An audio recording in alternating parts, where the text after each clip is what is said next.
ครอนแต่สแกนชัวโกไลเพคืออาโจเลงกไลนี้บ้านดอกกระไทได้กไลมือนี้คือมีชมท้าซุนรูขัดเจ็ดอังโกในที่นี้เลยนะกระทาบองโอนมีการอัปเดตทราเหมือนแต่เอาไว้ได้บิเซ่คือไงนี่ชมจองมาเมื่อสัตว์อัลตรีก็โดยจะเอาจุ่มในอัลตรีแต่มาดองคนใต้มวลหนึ่งเชนโจดอวิดโอมือนี้ชมจองบองไฮบองโอนต่างกันนี้เอาสกอร์ในอัลตานมากไลในมีตีตังในจ้อมกระทากรองซิมเรียบแต่มาดองได้อัลตานนี่มีชมท้าวีพลัสโฮเทลเจ็ดช่องชามจังพ้องบองโอนมาเส้นจิบามาสกอร์อัลตานมือนี้คือมันขอบบำน้องเตะโดยซาแต่อัลตานมือนี้คือมีตีตังเช็ดเหมือนแต่นังสูบเปลี่ยนหน้ามาเส้นจะยังดาวเปียตาเตอร์คือตรงแต่ปีนาทีแต่ปนเนาะให้สำหรับพับสตรีวิ่งก็ยังเฟิร์ดำนาตรงแต่ประมุ้ยเตอร์ปนาทีเต้คือดอลไลบองปอนเอาไว้ได้ไปเส้นนักนองโอตานี่คือเมียนบรรทุกเกงสลัดอาร์ตเมียนลำไหลซอมร่มกระเจียเมียนอาหารเตอร์รวมเตียงรีสอร์ทกระเจียเมียนตีตั้งในจอมกระดาษครองซิมเรียบกระเจียดบอลสตะเก็ตผ่องได้ไอ้เบอร์สันจีบองปอนบาหมอกเกย์แนวตาวันนี้คือปัจเจรีขมันเหมือนกันจังดังทาบรรทุกเกงเกเมียนแคร์ประมาณคลาไอเมียนเลียกหน้าแบบหน้าเมียนลำไหลปนหน้าไอเตสเพียบตัดเพียบนักนองโอตานี่แบบหน้าคอมพลีทตามด้านวิดีโอนี้จมูกยมถึงของเนี่ยบองปอนไอเลยโจแต่ข้างน้องจมูกยมถึงของเนี่ยบองปอน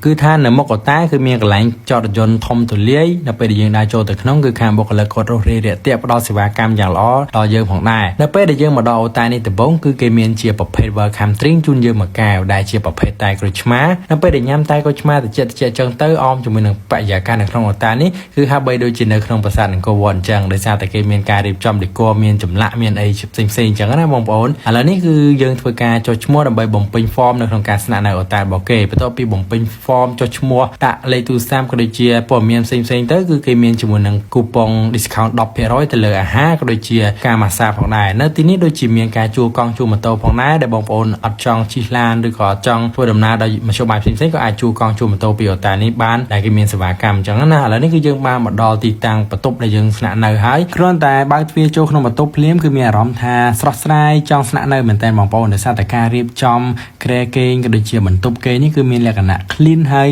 យស្រស់ស្អាតមែនតើហើយក៏អូបមែនតើនៅពេលដែលចូលមកអញ្ចឹងណាបងប្អូនបើយើងនិយាយអំពីតម្លៃនៃបន្ទប់គេងក៏ដូចជាក្រែគេងវិញក្រែមួយគឺតម្លៃ20រៀលក្រែ2តម្លៃ25រីឯក្រែដែលមានលក្ខណៈជាប្រភេទគ្រួសារដែលអាចគេងគ្នាបាន6នាក់គឺតម្លៃ$30សម្រាប់តម្លៃប៉ុណ្ណឹងគឺសមរម្យមែនតើមិនថាថ្ងៃបុណ្យទេឬក៏ថ្ងៃធម្មតាទេបើនិយាយពីតម្លៃគឺគាត់នៅតែរក្សាដដែលបងប្អូនអ្វីដែលកាន់តែពិសេសនៅក្នុងបន្ទប់គេងនេះគឺគេមានថែមជូនជាប្រភេទកាហ្វេតែទឹកសុទ្ធប៉ាន់តែម៉ាស៊ីនដាំទឹកក្តៅម៉ាស៊ីនផ្លុំសក់ក្រាស់សិតសក់ថ្នាំដុសធ្មេញផ្សេងដូចជាមានទាំងទូទឹកកកជាប្រភេទមីនីទៀតដែលយើងអាចក្លាសេអីតិចឬក៏ចង់ញ៉ាំអីដែលយើងអាចក្លាសេទុកបានអញ្ចឹងណាហើយទូដាក់កៅវិញគឺថាមានទំហំធំដែលយើងអាចដាក់កៅបានច្រើនមែនតើបើយើងក៏លេចមកមើលផ្នែកខាងក្រៅនៅអូតានេះវិញគឺគេអមជាមួយនឹងអាងទឹកដែលយើងអាចហែលទឹកបានជាពិសេសគឺម៉ាក់ប៉ាដែលមានក្មេងៗតូចក៏ដូចជាអ្នកដែលគាត់ចូលចិត្តហែលទឹកអីអាចមកស្នាក់នៅអូតានេះបានព្រោះតែកាន់តែពិសេសគឺគេមានជាមួយនឹងកីឡា snooker សម្រាប់អ្នកដែលចូលចិត្តលេង snooker ហ្នឹងគឺគាត់ពេញចិត្តតែម្ដងសម្រាប់ការមកគេងស្នាក់នៅអូតាមួយនេះហើយកន្លែងរបស់គាត់គឺមានការរៀបចំដោយផ្ដោតទៅលើ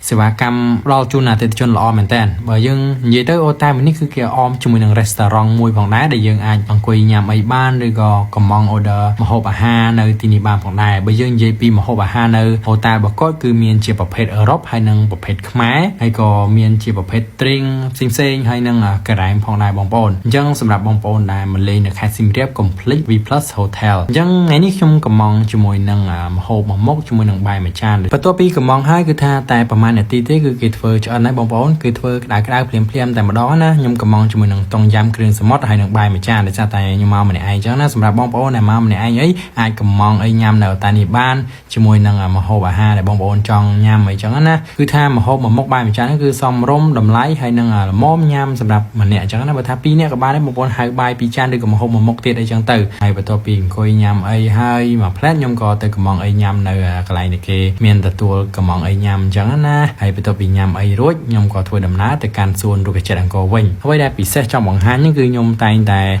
ទៅឲ្យចំណីអូទ្រីក៏ដូចជាឲ្យចំណីត្រីនៅសួនរុក្ខជាតិអង្គរពេលល្ងាចឬក៏ពេលណាមួយដែលមានអារម្មណ៍អត់សូវសប្បាយចិត្តអីចឹងទៅដោយសារតែទីតាំងសួនរុក្ខជាតិអង្គរហ្នឹងគឺគេអត់មានគិតកម្រៃអីទេគ្រាន់តែយើងឡាយផេកសួនរុក្ខជាតិអង្គរមួយអញ្ចឹងណាហើយនៅទីតាំងនេះគឺថាធម្មជាតិសុទ្ធសាធតែម្ដងហើយនៅកន្លែងហ្នឹងក៏គេមានលក់ជាប្រភេទនំពងលក់អីផ្សេងច្រើនមែនតើបងប្អូនកុំភ្លេចមកទស្សនាផងបើសិនជាបានមកលេងខេត្តសៀមរាបប៉ុន្តែបើបានមកលេងខេត្តសៀមរាបហើយកុំភ្លេច V Plus Hotel អញ្ចឹងសម្រាប់វីដេអូរបស់ខ្ញុំគឺមានតែប៉ុណ្្នឹងទេជម្រាបលាជួបគ្នានៅវីដេអូក្រោយ